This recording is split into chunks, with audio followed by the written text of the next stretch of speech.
Hi guys, this is Adam here, and today we've got a little bit of a different review for you. We're going to do a surfboard review.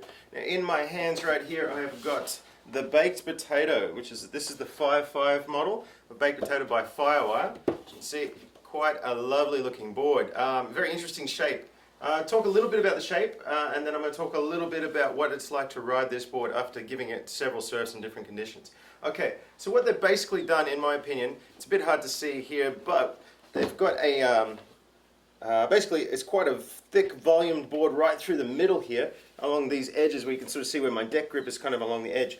That's basically like a thick little shortboard, but then what they've done is tape it off the rails all the way through to the edges here to give you a really nice sort of shortboard, high performance, thinner rail, so you can really put this board on rail easy and turn from bottom to top a lot quicker than you would on, say, something like a fish or a just a short little fat nugget board. So they've really done well with tapering those rails off. Now underneath it's got this really cool heavy, I don't know if you'll be able to see it, I'll try hold it up there for you, but it's got a very cool heavy double concave through the tail.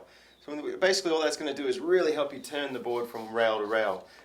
If it was a standard sort of very flat bottom shape like you see with a lot of these kind of boards, it becomes very sluggish to turn from rail to rail, but by putting that heavy double concave in there, they've really made it so you can just flick it over from one side to the other. Now I've got that set up with a 3-fin setup. It does have the full 5-fin option thing, so you can go quad, you can go thruster, you can go 20, you could go 5 fins, you could even put just 1 fin in there and call it a single fin if you wanted to. Now, as far as everything else goes with the board, I'm not going to talk too much about the tech or the shapes because you can find all that on Firewire's website, but I will talk about how it surfs. Now I'm a bit of a heavy guy, I'm a bit overweight at the moment, so I'm coming in closer to say 79 kilos, and I'm standing about 5'10" is about my height I think, and this is the little 5.5 nugget. Now getting into waves on this board, I took it out in some low power, sort of knee-high mushy little waves just to test it out. And I was straight in. It was almost like I was on a longboard the way I paddled into some of these waves. Took it out yesterday in sort of about head-high reef pass, just quick sucky little takeoffs, and it just fit right in that curve. However, I did start to notice that when I got to some of the set waves, it was about head-high, maybe a little bit overhead. There wasn't enough rail, and it became quite skatey and quite skittish on the face, but it was a dream to turn. I had this, yesterday I surfed one wave that was probably about yay high, about chest high or so on me, but really clean, nice long line. Did a couple of pumps, got incredible speed, made it over a flat section, and then went into a full layback hack.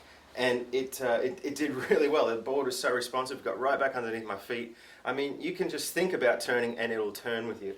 All you've pretty much got to do is think about where you want to put the board and just toss it up there and it will go. It's a beautiful looking little board. It's very strange. You're going to get a lot of people ask you questions about it when they see it because it is just such an unusual shape. It's super wide too, so I mean it just fits underneath my arm here.